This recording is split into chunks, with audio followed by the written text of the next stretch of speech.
And we are live with another broadcast on the Roofing on the Rise studio. We are sponsored by Roofing Supply Incorporated in the Houston marketplace, where you can get your shingles, and attic breezes from us. You can call 210-919-8987. Again, 210-919-8987, and I'll get you hooked up with whatever you need. Also sponsored by West Group Public Adjusting in the Houston marketplaces. West Group Public Adjusting is an awesome public adjusting firm. They also do a lot of appraisals. So if you're looking for an awesome appraiser or public adjusting firm, hit up West Group. They've got you covered. Again, today is going to be an awesome live broadcast here in the Roofing on the Rise studio. Today, I have an awesome guest, Joseph Miller. Joseph, how are you doing today? Doing fantastic. Thank you for having me on today. Absolutely, man.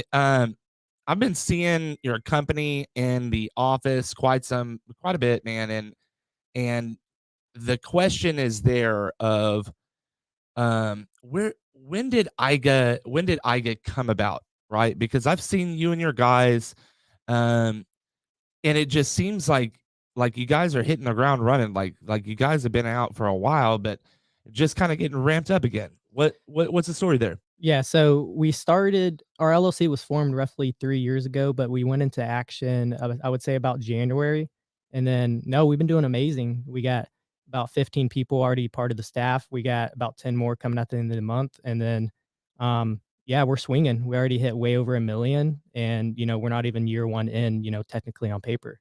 Wow, that's pretty cool. And so explain to me your role over there at Aiga. What exactly do you do?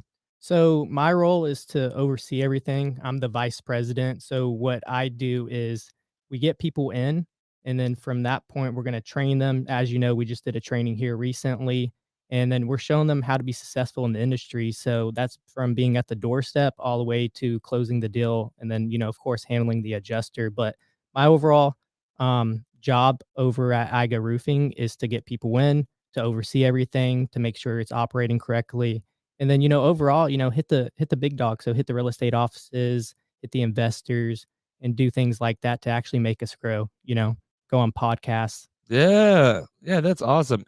And not a lot of people go out and do the business to business, especially within the first few years of business ownership. Um, Commercial it could be a scary thing, and for a lot of people it is. What do you take with you, or maybe a level of confidence, or what have you? What do you take with you whenever you go to meetings like that? So what I do is I'm always open-minded and, willing to learn anything and everything. So, we just did a, commercial training course here not too long ago. We were learning about TPO and stuff like that. So what I do is, I start off, like I'm brand new, learning everything. You're not, an expert in anything and everything. Every person has something that you don't have. So I start off with an open mind about everything, go to any meeting, seeing what they need, seeing where they already, had experiences at, and then kind of going off of their vibe and seeing where I can help them.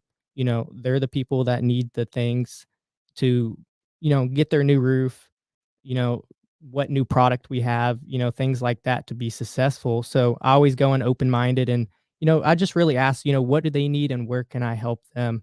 If that's from the commercial side to the residential side. Wow, that's awesome. Um, Asking that question is really, really paramount, I feel, in any sales situation. Asking what problem that you can actively solve for that client.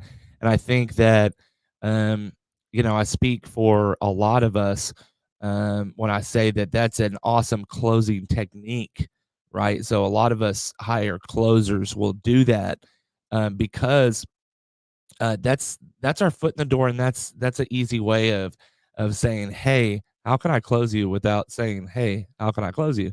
Like you're literally asking them how to close them. No, exactly. And it don't matter if you're in the roofing industry or, just your day-to-day life, you gotta be a closer. How can you close that conversation? How can you close that deal? And how can you make something of it? Every scenario we're in, we're closing, right? Oh yeah, yeah. I mean, I closed my wife on why I should go to Duran Duran. See? That's exactly why I closed my fiance on why we should go to South Africa for a honeymoon Oh. on a 10-day hunting trip. Oh, I'm man. gonna All dedicate right. 5 days to, doing whatever. You may get in trouble on that one. Oh, guaranteed. Maybe a lot of hot water there. Yep. Speaking of wives, I got married a couple of years ago. Big shout out to my wife, Sarah. And we got married and Hurricane Ida was coming. And so we went to the Hotel Marquise downtown here. And the next morning, I mean, we got to the Marquise at like 10:30, 11. Weddings. And then after is like, I left at like 9 o'clock in the morning or 10 o'clock in the morning. And I went to Louisiana. So we had no honeymoon space. And a lot of people take that for granted. Because we're talking about having, vacation time or what have you with our significant others. But other people that maybe not inside of this space or maybe on the other side of this space um, don't necessarily see that side of business ownership or roofing contracting where we have to respond to events like that. And for me, I was staged in Louisiana before Ida actually hit. Okay. So that I could be of maximum service to those homeowners. And that was a huge, huge sacrifice for me. Do you find yourself running into sacrifices like this on a day-to-day basis? Man, so I would say that I have to sacrifice tremendous time. So I'm 23 years old. Not a lot of people understand, the things I have to do. There's a lot of private accomplishments that you have to hit before the public accomplishments. And that's me working 7 days a week, me making sure every homeowner is getting the correct response, me being out there during the storms. For catastrophe hits, we're like the first responders. We're there to help. If that's tarping roofs, if that's help them file a claim, if that's doing the roof repair right then and there on the spot, we're going to do what we got to do to be successful, but sacrificing my time now so I could be successful later. I tell people this: when it's time to chill, I'll be chilling in the Bahamas. Yeah. Yeah, I like that. Yeah, because it's time to work now. It's time to grind now. Yep. And I don't see many peers doing what I'm doing. I started when I was 20 years old and it's been great ever since. How old are you now? So I'm 23. 23. Damn. You are super young, bro. 23 years old, and man, it's amazing. God definitely put me in the right direction. Um, just closed on a $500,000 house. My man. Got the cool cars, got the Rolexes, Nice. got all of that, but no one gave it to me. Yeah. I put myself out there and I hustled for 60 days straight, 7 days a week, and we call it the 60-day challenge. You have to hustle 7 days a week for the 60 days and you will be successful. Every door is not going to be your customer. Every conversation is not going to be the deal you're going to close, but contacts equal contracts, right? Yeah. Absolutely. You got to put that plan into action, right? So your 60-day challenge. You make everybody go through the 60-day challenge? So we do, but does everybody take the 60-day challenge seriously? Not ideally. I tell them my story, and my friends that know me, they know where I came from. I didn't have much money growing up. I had to work at McDonald's through high school to get my first truck. I had to do things. Before I went to the roof industry, I was making 40,000 a year. In my first 6 months, I pulled 80,000, and then the next year, I pulled 280,000 in my pocket. Yeah. And it's just getting better and better by the year.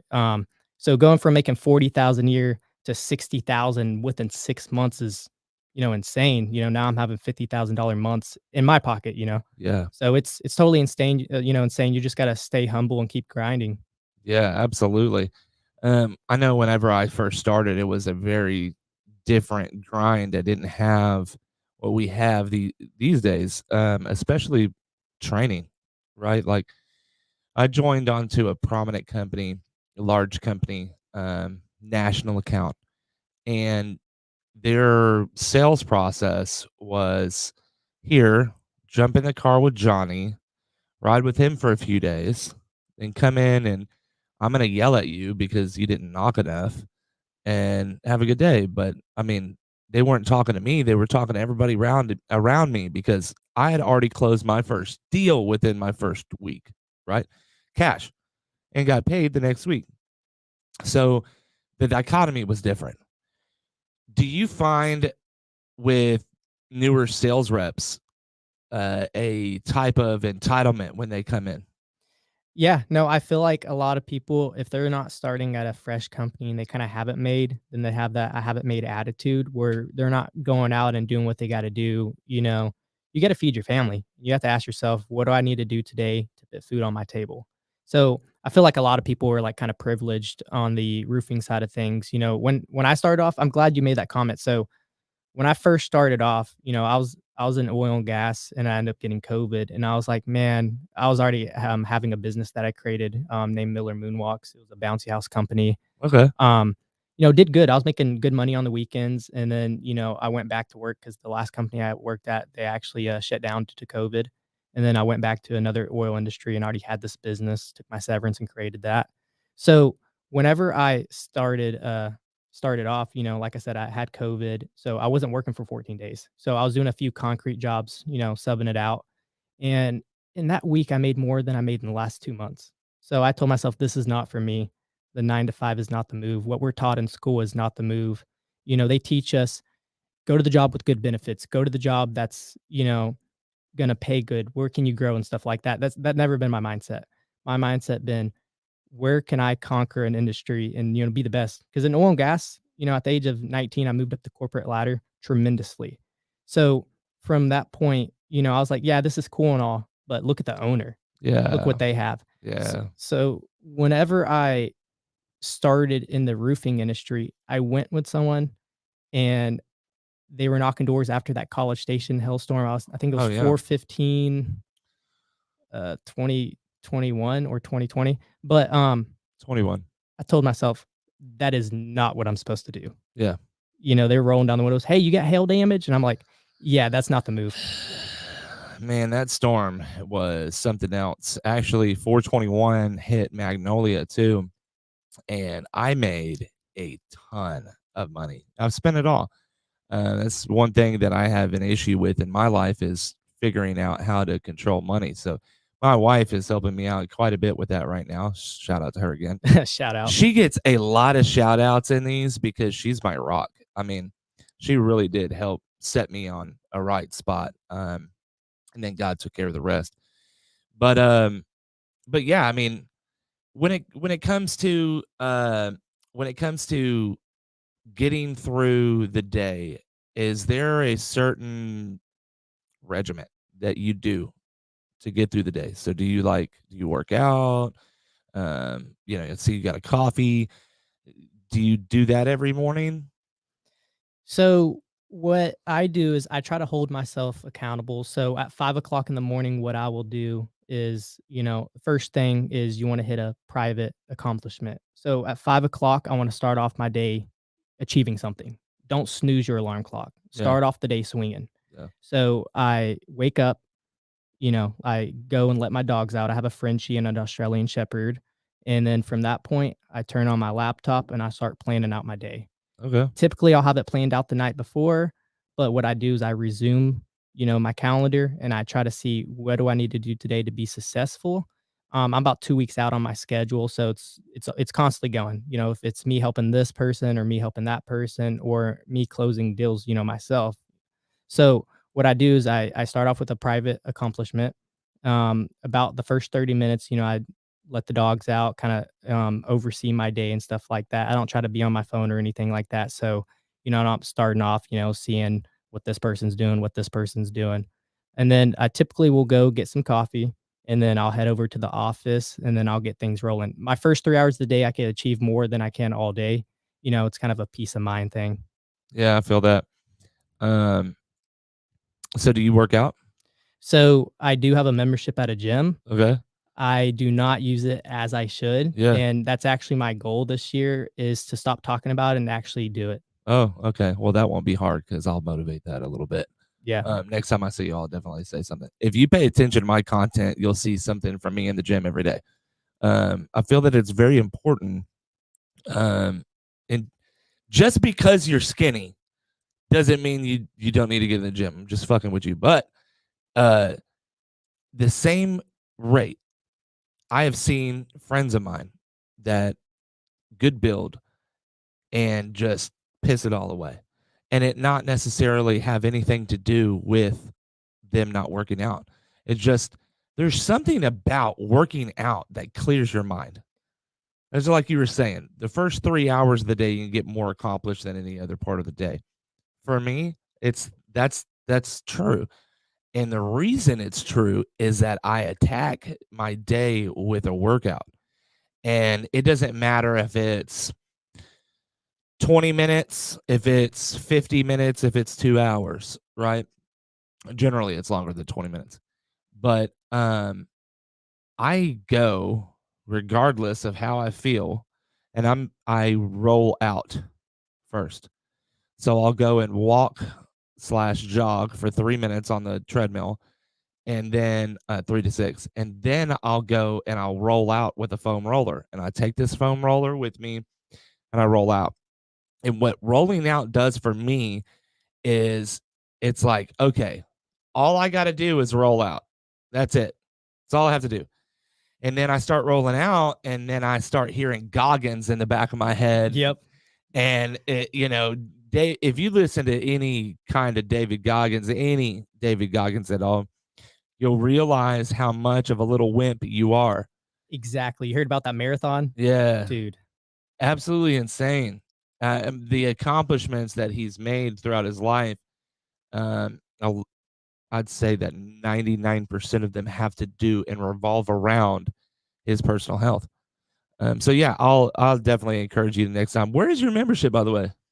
So it's a fitness project. I usually try to go consistently, but it's not as consistently as I want to go. I think that I should be going every day. You Yeah. know, I'm more of a Where twice is a it week at? type. So it's in Conroe. Okay. Yeah, and then there's a few other ones in like 1488 Magnolia area as What is it well. called?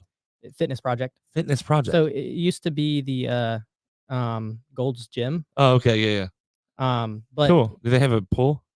they do not. Yeah.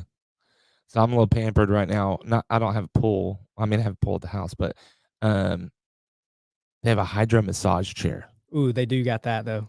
Oh my gosh, the recovery is insane. I mean, I feel like I can really kick sharks in the face after I get done with a hydro massage chair. But anyway, moving on from the workout, I won't pick on you anymore. Um, is there a certain mindset that you employ, especially making the accomplishment of making or pocketing $280,000 in your second year of roofing sales? Is there a certain mindset that you keep with you every day? Man, I would say, really holding yourself accountable, being consistent. Being consistent is the most important thing. Just because you made, say 300,000 this year, no one's going to give you that 300,000. Every customer should essentially work for you if you offer a good referral program. I have some customers making legit $3,000 a month just off of referrals, and all we're doing is helping them out. They have insurance, they get hailstorms every year. Why not hold their insurance companies accountable? So I would really say staying consistent is the main thing and just aiming at your goal. You need to create small goals and those small goals will end up to bigger goals. I never thought I'd be where I am today and I'm super thankful for that. And if I have any message for anyone, it'd be, get out there and just achieve it. Stop making excuses. There's always an excuse why you can't do something. Let's figure out how we could get it done and then execute it. Like, yeah. So, you came with like a paper, like some notes. Um, you want to touch on some of those notes? Yeah, let's hit them for sure. Yeah. What you got, buddy? Alrighty. So for everyone out there that has insurance, there's a few things you should know. There are no good neighbors, you're not in good hands, and nobody's on your side. If that was the fact, I would not have a job today. If insurance companies were being ethical, I would not have a job today. Our job is to help people, help homeowners, be able to have an ease of mind at nighttime. Know their roof ain't leaking, know they're not getting, hit with the catastrophe and saying, "Well, I guess it is what it is." No, it's not is what it is. We're gonna hold them accountable, and we're just the roofing expert, and we know what damage is, and we'll help the homeowner, you know, get with their insurance company and show them what we could do to make sure that they're being treated fairly. Okay, that's awesome.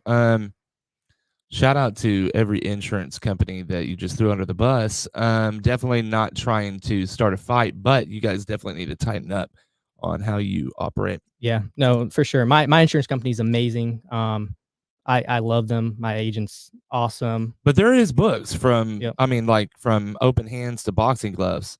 I don't know if you've ever read that I book have not. from Bert and Ellie. That book is very very paramount. It was something that like I read it, but I forgot more than I know from that book now, just because I've done so much drugs and alcohol in the past 10 years of being in the roofing industry. Shout out to drugs and alcohol. Woohoo. Now, I'm sober now, so thank God that I don't do that anymore, but I don't remember much. But what I do remember is that that book helped me transition from really like honestly I didn't understand how insurance companies operated until I read that book. What is it called?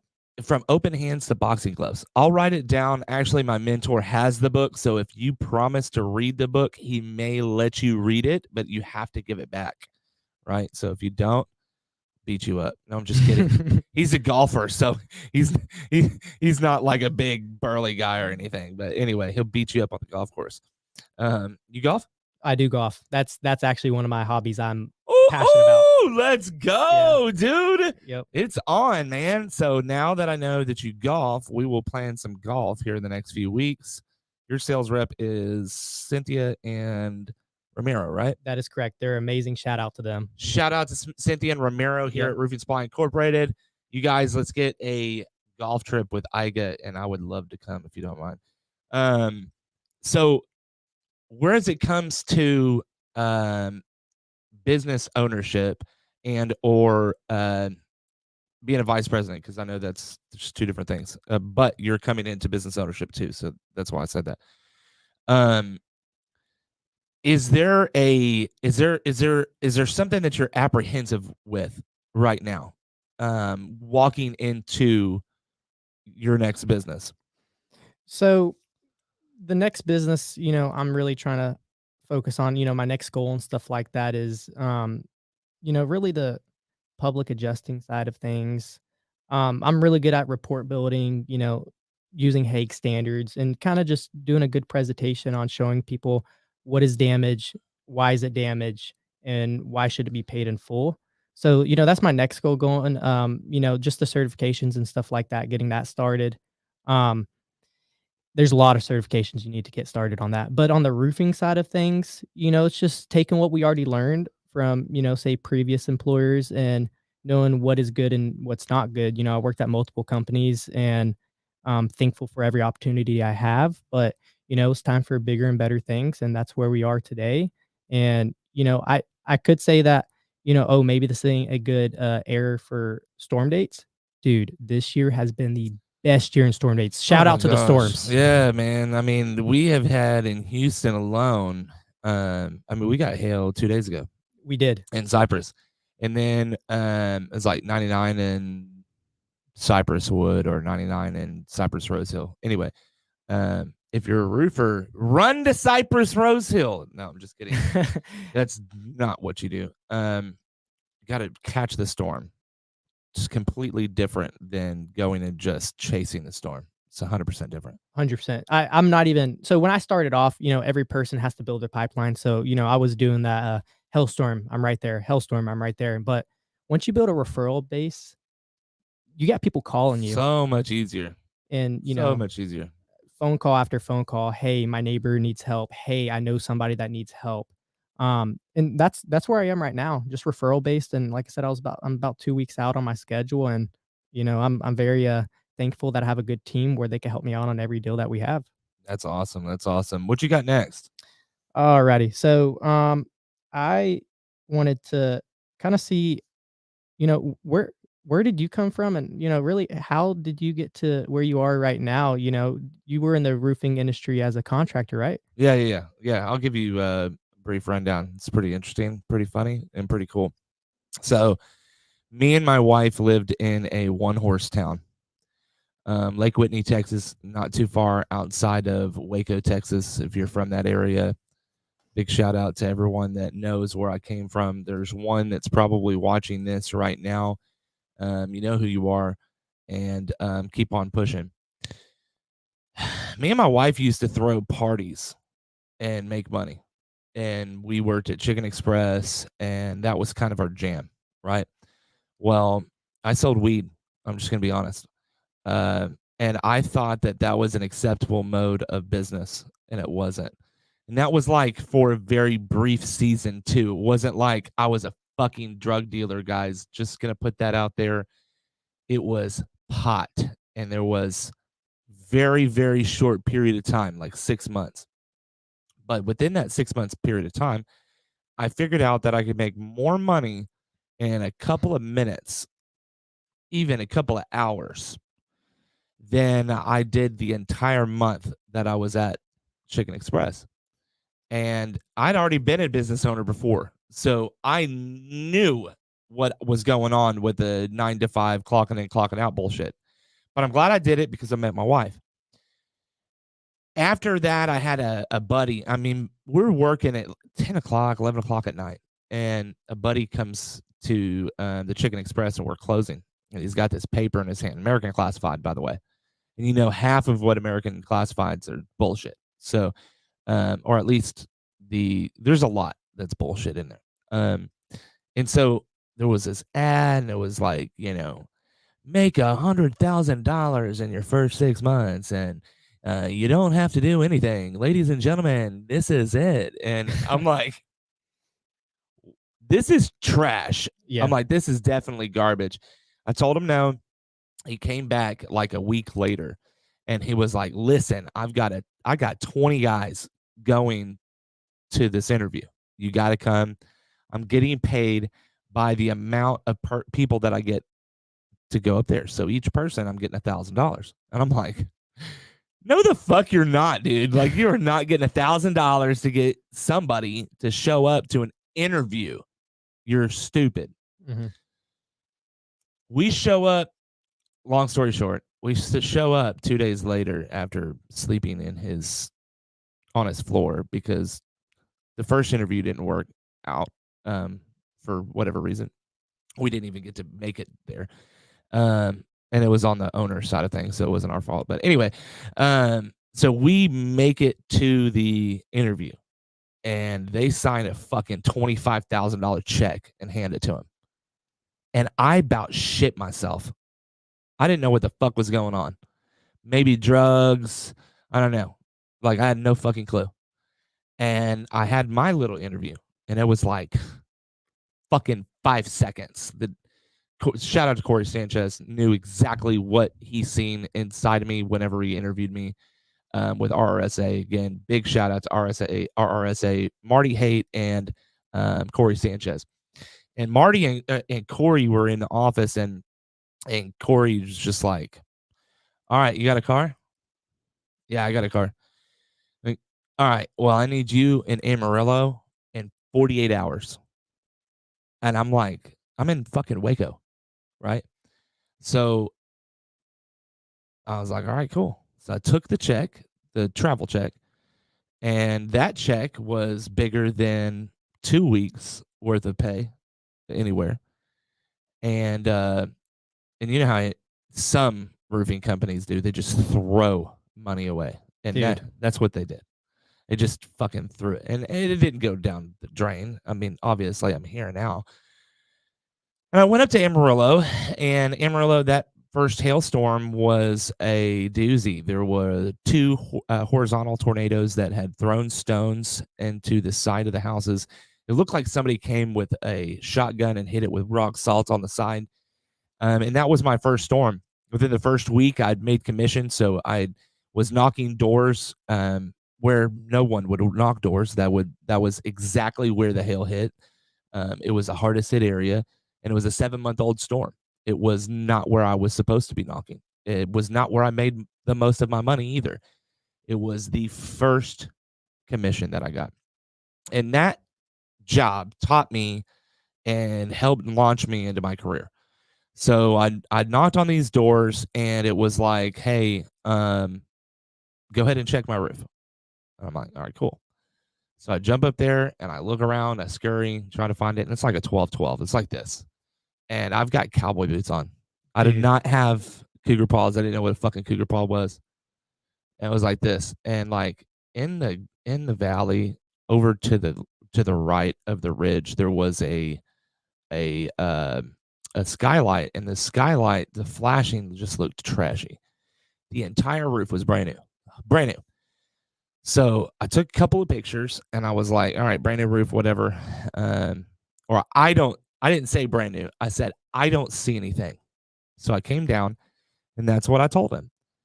Listen, man, I I'm new. I really don't know what I'm looking at, but I will tell you this. I don't see anything on your shingles, but I do see that there's some issue with your flashing up there.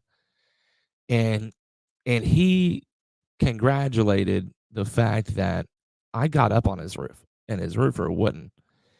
His roofing contractor has never stepped foot on his roof. And yet I did. And so he knew I was worth my salt and he sent me to a rent house that needed a roof, just asked me to go quote it and bring it back. And he wrote a check in full for that roof when I came back 3 hours later. Right. But I went to the home. I measured it by hand, didn't know how, but I got all the measurements I thought I needed, and it happened to be enough. Actually, I had one too many. Um, Piece that together. And I made, you know, I don't know, $500,000 on this like 20, 21, 23 square roof. And that was the start of my career. That was Amarillo. That was 10, 11 years ago. And from there, I went to Temple, Texas, didn't know what was going on in my life. RRSA was in a holding pattern because of the weather, didn't know where to go, and they decided to go to Pennsylvania. And I'm a country boy from Lake Whitney, Texas, going to Pennsylvania. Didn't fucking work. Just didn't. I didn't understand the people. I didn't understand corporate America. Most people up there, corporate America, dress like yourself and dress how I usually dress now, because I like to dress like that. It makes me feel like $1,000,000. You look like $1,000,000, feel by like the a way. million bucks, you'll make $1,000,000, right? Exactly. And so, I mean, I'm going to the door with cowboy boots on and a belt buckle, and they're shooting me down. So I turn around, I come back. And that launched the Texas career for quite some time. I was in Texas for quite some time, but I have constantly moved around. So I ended up going back up to the Northeast and conquered it. I owned the Northeast the second time I went up there. And I really, like you said, I had to take a step back and really assess the situation and understand the people, understand the product more, because the products are different up there and how to install it is different up there. So you can't go with a base Texas knowledge and go to Connecticut and think you're gonna succeed. You will get eaten up and spit out quicker than you fucking showed up. Especially if you show up with your fucking gun. I had no clue they had such strict laws about guns, and so does New York. So if you're a roofer and you're going up to Connecticut or Pennsylvania or New York, leave your guns at home, because you can get in a lot of trouble and they just do not care. But from there, I went to Vegas. I met some people in my life in Connecticut that kind of helped formulate the way that I dress and talk now. Right. So each time in business, I started to evolve each little bit. So from Amarillo, I evolved to this, to this, to this. Right. Kind of like a caterpillar. Right. Turns into a butterfly. And so just constantly moving. And then I fucked up. It all came to a head and it was all great. It was all good. It was working. And then drugs and alcohol came and took over my life. Um, I dove head deep, head first into cocaine. So my favorite weed was cocaine. um, and I did a lot of it. And so that actually drove a wedge between myself and my family. Um, it's interesting. This has come up a few times, but I'll be vulnerable about it. So I tested like 770 or 780 on a scale of 1,000. I hadn't fucking touched it for like 8 months. And so I had to no longer live with my family. My family had to pretty much leave. So at that point, this is like 5 years ago, my wife and kids are halfway across the country. I'm here, I'm working, but I didn't change. I kept doing cocaine and alcohol even after I got in trouble because I was like, well, fuck it. I'm already in trouble. Might as well keep doing it. And that's what I did. And that sent me into a worse spiral. Um, but it led to me going to a group called the SYBS group in Magnolia, Texas. There's an AA group, and I had a horrible anxiety attack before I went into the door. I went into the doors, had an anxiety attack, ran outside. It was raining. I sat outside, smoked a cigarette. I was smoking cigarettes still back then, and like I I remember I took like 2 hits off that cigarette and almost puked. It was weird because it was like, all right, you really got to get back in that room. You're not supposed to be out here. You're not supposed to be in the middle. You need to be in the room. And I did. And that first meeting, there were probably about 20, 25 people in that room. And um, a good 3/4 of them were men, older gentlemen. Most of them had a lot of time, meaning a lot of sobriety time. And those men pled for my soul, literally. They they communicated to me in a way in which that I've never seen a grown man communicate to another grown man or a younger man. Um, they cried because my soul was on the way down. And if it weren't for those grown men and grown women, I'd have killed myself 5 years ago. Um, Not everybody knows this. This is a fucking vulnerable moment. Got the fucking chills. And so from there, I knew that I had to change. There had to be something different in my life, or else my wife and kids, they were gone. I'd never see them again. I'd go to prison, or I was going to kill myself. And so I finally let God in just a little bit. And that helped me catapult into where I'm at now. It was not easy. I had to come to where I was living to see someone drinking and doing drugs after I got out of AA. And you know who you are. You watch these podcasts. Shame on you. You should have been there for me and encouraged me to do the right thing. But instead, you made fun of me and berated me and laughed at me and did drugs in front of my face. To you, I pray for you, and I hope that one day God will unfreaking take the scales off your eyes, and you'll see that you're missing everything in your life. Praying for you. And that I feel was a motivating factor for me, that no one was going to do it for me. Even my friends, they were going to make fun of me. But guess what now? Those same friends, they come to my house, not the guy that I'm talking about, but the other ones. They come to my home now and barbecue with me. I don't drink, and they know they're allowed to bring whatever they got on them, no drugs, and you take it with you before you leave. And I am the difference between the person that goes to AA in their life. This may not be true for everyone's life, but for their life, I am a lighthouse. And so they are attracted to that. And they come because I'm honest. I'm not like, oh, I'm not going to drink. And then you come over and I take your drink and I fucking drink it. That's what most people do.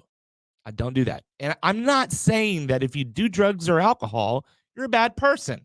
There are people that can do drugs and alcohol and can function perfectly. I just can't do it. It's just not me. So AA has been, and will be the hugest part of what keeps me grounded in my life. Besides my wife, again, I'll give a shout out to my wife, because the AA and all that other shit would mean nothing if my wife wasn't behind me the entire way. Because if it wasn't for her and the kids, I really wouldn't give a shit. Like, I really wouldn't. Just being honest. Like, I would give no shits about how I lived my life unless they were here. So I really do appreciate the fact that my wife is stuck by my side through all the bullshit, right? But yeah, I mean that's pretty much how I came into the industry, what's happened, and what's going on now is that I was in management for quite some time, and I've done these Facebook videos, and I got encouraged by Bill Walsh. Shout out Bill Walsh and the Power Team International. I had a lunch with him, and I paid to have lunch with him. It changed a couple of times, and then ended up at this one spot. But because it changed, and there were, the power was out here, whatever, that got me to be able to sit right in front of him. Not like he's not approachable, not like you can't shake the guy's hand or have a conversation with him. That's not what I'm saying. What all I'm saying is I was kind of geeking out a little bit about it. So I got to sit right in front of him, and he started having a conversation with me, asking me questions, very motivating questions. What are you doing with your life? What are you going to do with your life? The type of things that necessarily you could do to catapult things in your life. And one of them was a podcast. So I got my phone because he told me I could do it on my phone. And I just kind of scrolled till I found Anchor. So I got on Anchor and I started up Roofing on the Rise podcast through Chat GPT. So I did. Man, shout out to Chat GPT, right? That is a big, like, I use Chat GPT every single day. So if you pay attention and watch my reels, you'll see that I use Chat GPT for SEO. There's no sense in me paying someone to post my videos for me in a way in which that will reach people. So I started using ChatGPT. So ChatGPT was used to help formulate the name of Roofing on the Rise and kind of the basis of what we do. Not that I didn't know what I wanted to do. I knew what I wanted to do. I just didn't know what I wanted to do, if that makes sense. I just didn't know exactly what I wanted to call it and how I wanted to aim it. And so ChatGPT helped me aim it a little bit better. So that goal was helped a little. And in all fairness, RSI completely paid for all of this and continues to. Big shout out to Roofing Supply Incorporated for sponsoring this broadcast originally and still. That was their idea. And the thought was, Darren said, if I put you into a studio, would you use it? I said, absolutely. But that wasn't normal, because that nobody had actually done that before. Nobody actually would use it. And so I put it into action. We started doing all kinds of lives, and it just kind of took off from there. But the basis after the podcast was, how can we be different than any other roofing supply store? So how can I come to you without a price list, without donuts, and provide value to you. And this podcast and the reels and the short form and the uh, commercials that we're doing, they're not full production rated videos. You know, you're not spending $10,000 for that video. It's free. I'm doing it with two other editors. Finally, big shout out to Kuwait and Amit. Those guys are freaking saving my ass at night. I'm telling you.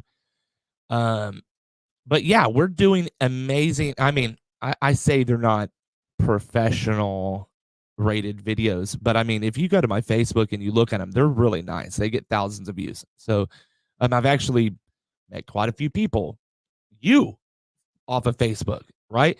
I would have never known you if I didn't have this podcast. So it is a very awesome tool that RSI thought, let me use this because it's different than everyone else. But enough of me. I've been ranting for about 15 minutes now about myself and what I've done and how we're different in the industry. So you're the vice president of Aiga. You've made some pretty big accomplishments at a very young age. And you're a ginger. I won't hold that against you. The worst part of it all. My wife is redheaded, so I had to say something about it. Do you have like any weird tips and tricks that you use as a ginger that's different? I'm sorry. Well, the old people like it for sure. I'm not sure why, but when I was a kid, they're always like wanting to touch my hair and stuff, and I was like, "Oh man, this is weird." That is so weird. Yeah, no, dude. it's so weird. I had the wavy toe head blonde hair. Okay, so I feel that. Yeah. Well, I kind of want to elaborate back on a couple of things you're saying, and I do want to start off with saying, man, that's amazing. You know, got around the situations you were in and you are where you are today. Because mental health is a huge thing on my end. So I had a brother, he actually killed himself. Oh wow. Mental health is it's horrible, man. So for anyone out there that is going through any mental health issue and you're still here today, shout out to you because you are so strong, so strong. If you pulled off this day, the next day, and the following day, shout out to you. So I wanted to say, yeah, I'm very, very happy that you are here and you overachieved, you know, everything that you were looking forward to in life. And we are here now, and this is an amazing podcast. But it's very easy to get distracted by money. Whenever I started off in the industry, one of my mentors in this industry, shout out to Justin Strong. He's amazing, the owner of my company. He told us from the beginning, like, it is very easy to make $10,000 and spend $10,000 on drugs, strip clubs and things like that, cocaine. Um, I'm fortunate enough to not, go through any of that or had to deal with any of that. Because I kind of just stuck on the path, but keep it that way. And I'm going to Vegas for the first time at the end of the month. So, I'm just gonna focus. Stay the fuck away. Stay away. That is all I gotta say. Stay away from Vegas. No, not Vegas. Just stay away from the shit that you know is not gonna bring you any kind of real and true value in your life. That makes sense.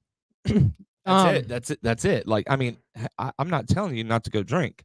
You know what I mean? If you can control yourself, then go and have a great time. So, but don't take what I have to say and think that just because I quit and just because I'm an addict, does that make you the same thing? Because I don't believe that in any way, shape, form, or fashion. So I'm really not a big fan of drinking. A lot of my friends, and I had to really stay away from a lot of my friends, and I feel bad for it. But at the same time, I'm like, look, don't peer pressure me to drink. Yeah. I don't want to do none of that. We're not going to hang out every Friday, Saturday, and Sunday and sit around and do nothing. I want friends that are likewise, and they're going to push me to do better and be better. So a lot of my friends are older people, I would say business owners, people that are on the path to success. Cause I don't want to surround myself with people that are worrying about going to this bar or worrying about it's Saturday and I don't have a beer in my hand. That's not me. What's me is like, let's grind now. Let's be the best person that we could be. And, I'm a big man of God. I go to church every Sunday. I'm very spiritual. And Where'd you go? so I go to North Side. Okay. We The pray for you all the time. I go to the Ark. they're in Oh, so you go to the Ark? Yeah. So our team members go to the Ark. Yeah. They go to the Ark on the Wednesdays though. Okay. Yeah, no, they're an amazing church. I used to go there when I was little. Oh, you said Wednesday. And I forgot that my kids wanted to go to church this Wednesday. And I think I ended up doing something else. I'm gonna have to look at my schedule and remember, but thank you for bringing that. Yeah, cancel that appointment. Cancel that appointment next week. Honey, help me remember to do Wednesday service. Anyway, go ahead. Sorry. Yeah, so I'm just trying to surround myself with people that are doing big things. If you want to soar with eagles, don't be a chicken, right? I'm a big firm promoter of that. Man, shout out to Scott Brower and Last Frontier Roofing. Couldn't figure out how to get valet yesterday. He's a man, he is an awesome individual. He's from Alaska. So like he's like, you got an Alaska boy over here trying to do this valet thing. I don't understand it. And he's like, do I leave the keys in? What do I do with it? And that's like, I love that because I came from nothing. I didn't understand how to do any of that. Like I came from Lake Whitney, Texas, and I'm hanging around with people in the GOP party, people that are politicians, people that are running our government locally and nationally. So it's kind of crazy how things have changed. But we were talking about how if you're the sum of the 5 people that you hang around with. And they're like, how where did you find this place? Big shout out to JT Torres with the Cornerstone Cowboys. JT's been pretty awesome at helping me connect with a lot of people. And it all started with my cell phone. So the back of my cell phone, I have Cuban cigar wrappers. Dude, I love cigars. I'm a big cigar fan. Oh, And really? I don't smoke like all the time, but man, I like I a got a good treat. cigar. I got a treat for you after the podcast. I brought cigars. I got a shorty 15-minute cigars that we can step outside and have a nice little cigar. That'd be And awesome. they're quality cigars. They're not nasty cigars. These came from Davidoff, downtown, or rather uptown. But yeah, so we sat down yesterday to have a nice meal and discuss how to partner and how to do things better between distribution and contracting. That's what I like to do. What are the problems that you're running into and how can we help solve them? So one of those was video. So next week I'm going to go out, I'm going to do some video at a commercial project, do drone, all different kinds of video. And we're going to produce that video so that they can make more money. But the thought and the question arose, why are we eating here? Why are we doing this? And it was like, well, I mean, I don't hang out with anybody else now. Even my friends that I used to hang out with all the time, I don't hang out with them a lot anymore because I'm focused on one thing, and that is elevating my current situation. Does that mean that they're not my friends anymore? No. Does that mean that if they ask me to go and hang out, am I going to say no? No. Most of the time, I'm going to be doing something else already because I'm already scheduled out. Exactly. So I don't already have the time to hang out. But when I do have the time to hang out, man, we don't skip a beat. It's like nothing's changed. But what I'm trying to do now is elevate. So my shirt that I was wearing last night to Duran Duran was the Elevate shirt. As I'm trying to elevate the current situation, and there's no way that you can do it hanging out with chickens. No, exactly. I exactly agree with You that. hang out with a bunch of people that go to the bar, you're going to go hang out at the bar. No, it's exactly like that, and it doesn't make it easier that everyone my age is worried about drinking because I'm 23, so they're all Don't roughly hang out with 21, people your age. 22. Yeah, no, it's horrible. I'm a homebody person. Yeah. So I don't, and even at your age, I very rarely, I can't say that I never because I did. And I was in the roofing industry at your age. but I I tried to limit the amount of time in which that I hung out with my contemporaries because they're not going to provide me the value, and this is largely attributed to the people that I hung out with. They're not going to provide you the value that you would get if you're going to hang out with, say, someone that is more fluent than you, right? Like, let's just take for instance Adam Bensman, right? We were talking about Adam Bensman. Adam Bensman had an awesome episode yesterday. Amazing podcast. Amazing Yeah. podcast, by the way. Shout out to the roof strategist. Big shout out to Adam. If you missed that episode, you need to go back and watch that episode. But going back to that is like if you hang out with people like Adam, you're going to end up being more like someone like Adam, right? Refined. Um, he really doesn't touch on a lot of political issues. I love that about him. He's a very calm, cool, collective guy, pragmatic, and very, very, very structured. And I reverse engineered some questions to not necessarily trip him up, but to see if he would trip up, and he didn't. Like he's a very, very well-rounded individual. I respect that out of him. And if you hang out with people like that, you're going to end up being very well respected and well rounded. That's just how it is. And I'm not just picking on Adam. You know, I'm not picking on you. But anyway, you plug and play that with whoever that you see in your life is at a higher status than you are, right? And so I try to do that. I employ that at all times. I know we're getting close to the end here, which is kind of crazy because an hour goes by super fast. But I ranted and raved about myself for quite some time, so we'll go for a little bit longer. I want to ask you a question that is really, really important right now. If you don't know the answer to it, then just say, I don't know the answer to it. I respect the fact that you don't if you don't. Licensing in Texas. Do you think that we should have a required state license, and why?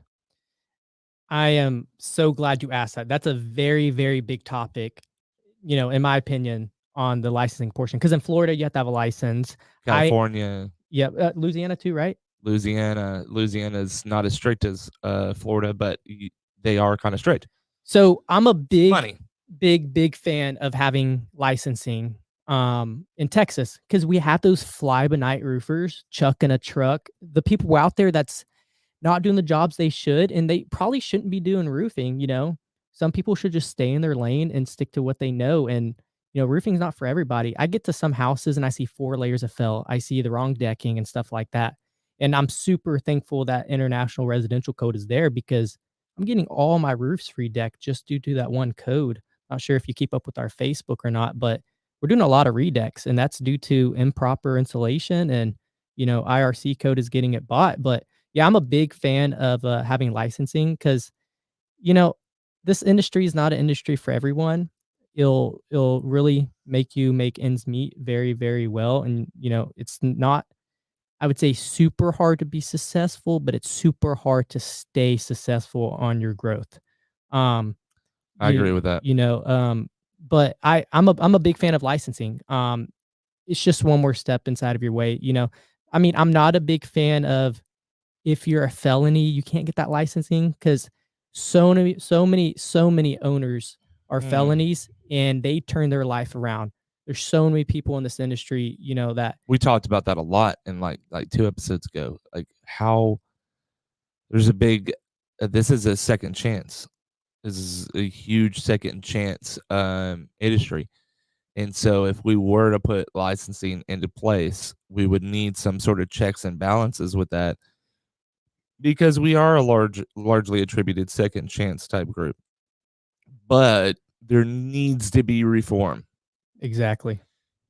Even if look, if you changed from being a felon, which you could do that, it's totally fine.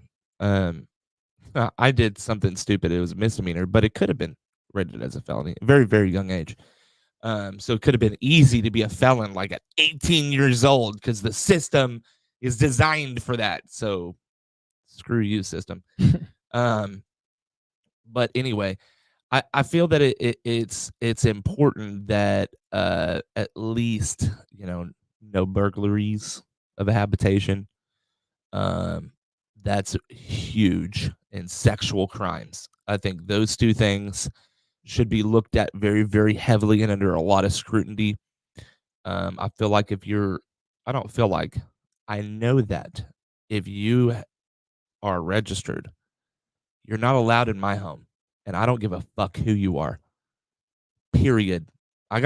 My kids have an uncle and, well, had an uncle kind of by marriage and met one time. And when I showed up and I found out, I was like, listen, my kids are here and they're young and you fucked up too close to home, right? His was way too close to home. I do believe there, and I know that there are people out there that shit happens, that they're 17 and their girlfriend's 17 and their mom cries fucking rape. Yeah. There's shit that happens. I've had a buddy that, I mean, I was there. I wasn't in the room, but I was there. I know what happened. Mm-hmm. And still he's stuck with that stigma. So, I am a firm believer on this. So I'm going to stand on it. Sexual crimes, burglary of habitation, there should be a higher barrier of entry there. Aside from that, do you see anything in the normal day to day, maybe permitting, that you're having a problem with that you think needs to change? Yeah, so, as known in Jersey Village, you have to have a permit to knock out there. If not, they'll tell you once and they'll throw you in cuffs. Yeah. So, we actually had an individual, I'm not gonna name him Missouri by City? name. Yeah, out in that area. Really? Um, I never had any issue in Missouri yeah, City. so But I also didn't knock. It was all referrals too. So yeah, well, so we got stopped by a few police officers that, what? go in Jersey Village, because it's a small, Yeah. it's like, Oh, Jersey Village, not yeah. Missouri City. Yeah, Jersey Village. Okay. Yeah. So Completely different. we had to get, cops told us, hey, stop. Not a lot of people's going to stop and go get the permit. So we did. And we had an individual that hasn't had a crime in 20 years. And it was something so dumb, so dumb. And they got denied access to knock out there for something that happened 20 years ago. And they're a veteran. Like, so they don't give you a blanket, like a blanket permit? no, but they gave, they gave me one, Yeah. because I didn't have a past or anything like that. But, there's a few things that I'm like, come on, it was 20 years ago and you're not going to get I this can't get a individual. solicitor's permit in Bee Caves, Texas, It don't make sense. because of a fucking check that I wrote. Like, and I said this before, but I was 17. I had no clue that the check was bounced. I had no clue. I was on my own at the age of 16. So really didn't understand things. And the DA, like, nobody called me or anything like that. And I had a simple little warrant, right? Like, but it was for a check that bounced. It was $60 at a grocery store, at Brookshire's, right? I can't get a solicitor's permit. Well, I probably can now because it's been like 10 years, but um up I was even at like 5 years and they wouldn't let me have it because of it's called a moral turpitude. So you do anything against moral code and ethics falls into moral turpitude. And then certain spots like Bee Caves, like not Missouri City but Jersey Village, same thing. You're not granted entry, right?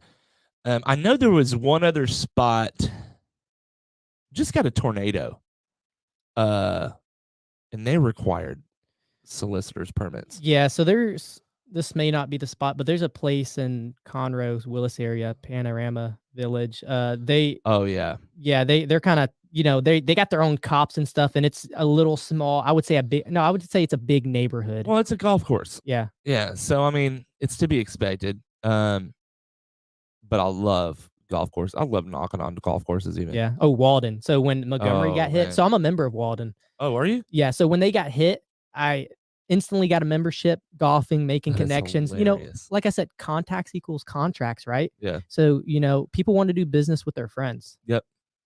Yeah.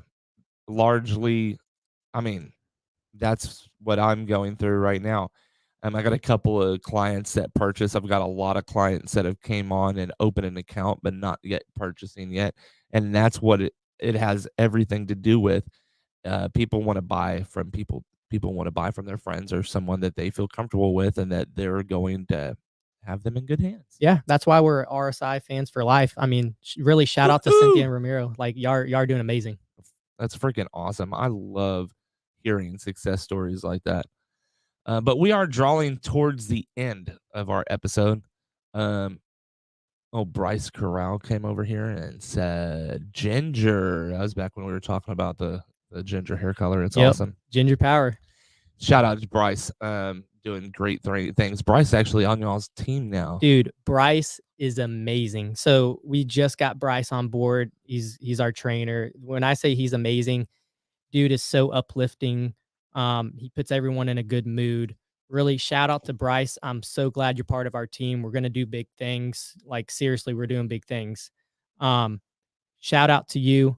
Hopefully we could get this company growing in the next few weeks. We got about 10 people we're about to hire at the end of the month. And Damn. man, we're slaying it out there. I mean, we're not dominating the industry. I mean, we're only year one in. Yeah. But we're doing big things. Well, man, I appreciate you coming on. I'm glad that we scheduled time to have you come on.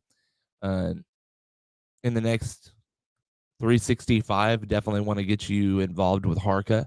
I know that there's a year requirement for that. I'm going to check it. I want to say it's 2. You may be there on paper.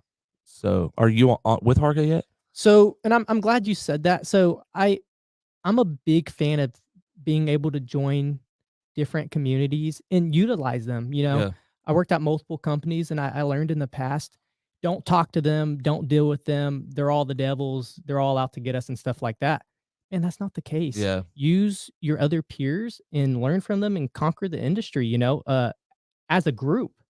So, no, we would be very interested on joining all those groups. And if you could help out in any way, that'd be amazing. I sure will. Actually, if you are watching this broadcast right now, I always put my digital business card, and actually it's on every single one of my stories.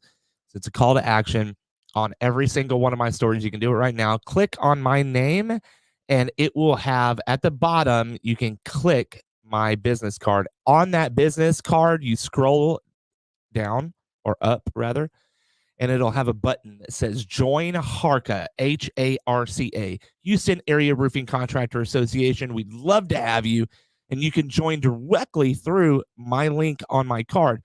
You can also become a trusted contractor with Roofing Supply Incorporated. You can have an account with us directly off of that card as well. So you can click on my card, you can upload your credit application, and you can also place orders directly through that card. You can get on our website, check out my Facebook, check out the videos, pretty much anything. Whereas it comes to me, Roofing Supply Incorporated, it's on that card. Harka, it's there. Again, amazing time. Now it's time for some cigars. Sweet. Again, it was an awesome broadcast today in the Roofing Supply Incorporated office, where we do the roofing supply awesomeness, everything roofing supply. Again, we are sponsored by Roofing Supply Incorporated. If you're in the Houston marketplace and you need supplies, hit me up, 210-919-8987. We're also sponsored by West Group Public Adjusting. If you're looking for a public adjuster, you're looking for an appraiser, they are, and they have you covered. Again, it's been a live broadcast of Roofing Supply.